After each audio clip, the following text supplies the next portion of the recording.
అందరికీ నమస్కారం. ఈరోజు మనం చాలా హెల్తీగా 3 ఆకుకూరలతో పప్పు తయారు చేసుకుందాం. ఇప్పుడు కుక్కర్ తీసుకొని ఒక గ్లాస్ కందిపప్పు వేసి శుభ్రంగా కడిగి 2 గంటలైతే నానబెట్టుకుంటున్నాను. ఈలోగా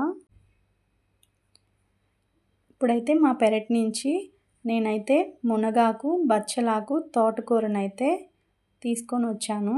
ఇదైతే చాలా ఫ్రెష్గా ఉంది.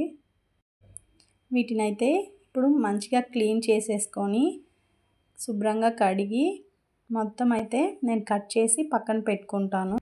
ఇప్పుడు మీకు చూపించినాకైతే అది చెన్నంగా అంటారండి, అది కూడా పప్పులో వేసుకోవచ్చు.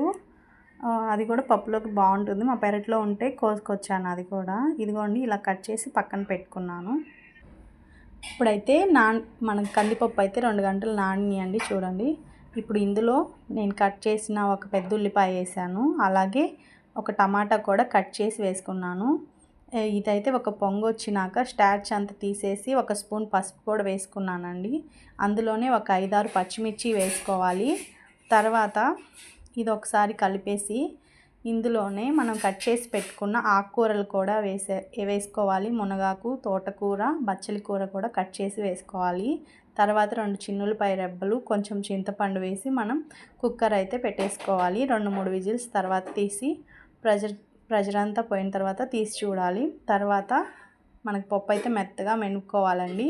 ఇందులో కొంచెం ఉప్పు వేసుకోవాలి, అది మిస్ అయింది. మెత్తగా వెనిపేసి మనం తాలింపు పెట్టుకోవాలి. తాలింపు కోసం అయితే ఒక కడాయిలో ఆయిల్ వేసేసి అందులో ఆవాలు, జీలకర్ర, మినప్పప్పు, మళ్ళీ కరివేపాకు, కొంచెం ఎల్లిపాయ రెబ్బలు ఇవన్నీ వేసి కొంచెం ఇంగువ కూడా వేసి ఇది మొత్తం పోపు అయితే పప్పులో వేసుకోవాలి. ఇదంతా ఒకసారి కలిపేసి మనం టేస్టీగా ఉండే మునగాకు, తోటకూర, బచ్చలి కూర పప్పు అయితే రెడీ అండి. చాలా టేస్టీగా ఉంటుంది. ఒకసారి తప్పకుండా ట్రై చేయండి. ఈ వీడియో నచ్చితే మీకు లైక్ చేయండి, షేర్ చేయండి, అలాగే సబ్స్క్రైబ్ చేయండి. Thank you for watching.